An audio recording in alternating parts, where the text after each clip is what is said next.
इतिहास गवाह है कि जिसने कांगड़ा जीत लिया, समझो हिमाचल की सत्ता हासिल कर ली। 1985 से यही रिवाज है। और जिसने माइनस कांगड़ा सत्ता हासिल करने का दावा कर दिया, समझो जीती जिताई बाजी हार गया। यही कारण है कि हिमाचल की सत्ता में जो भी रहा, उसने कांगड़ा को कभी हल्के में नहीं लिया। सरकारों ने कैबिनेट में कांगड़ा को हमेशा उचित अधिमान दिया।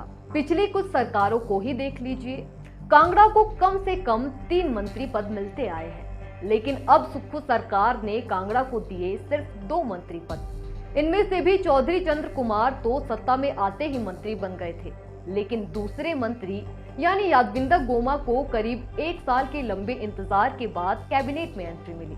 इस पर पोर्टफोलियो भी वजनदार नहीं। हाँ, भरपाई के लिए कांगड़ा को कुछ कैबिनेट रैंक मिले और दिए गए 2 सीपीएस, आशीष बुटेल और किशोरी लाल। पर कोर्ट के आदेशों के बाद ये सीपीएस भी सीपीएस नहीं रहे। ऐसे में कांगड़ा को जल्द एक मंत्री पद मिलने की सुगबुगाहट तेज है।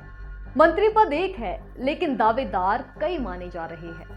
सीपीएस पद से हटे आशीष बुटेल का दावा सबसे ऊपर है।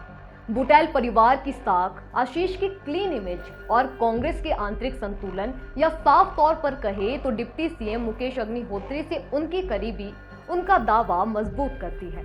आशीष के नाम को हॉली लॉज का भी समर्थन मिल सकता है। दूसरा नाम है ज्वालामुखी विधायक संजय रतन। मंझे हुए नेता है और हॉली लॉज गुट के भी माने जाते हैं। संजय रतन का नाम भी काफी चर्चाओं में है। चर्चा तो भवानी सिंह पठानिया के नाम की भी हो रही है। दरअसल भवानी का लंबा प्रोफेशनल एक्सपीरियंस उन्हें सबसे अलग खड़ा करता है। वित्तीय मामलों में भी उनकी अच्छी समझ है। इन्हें भी मुकेश अग्निहोत्री का करीबी माना जाता है। साथ ही हॉली लॉज से ताल्लुकात अच्छे हैं और माहिर मानते हैं कि भवानी वित्तीय संकट से जूझ रही हिमाचल सरकार के लिए एक बड़ा वैल्यू एडिशन साबित हो सकते हैं।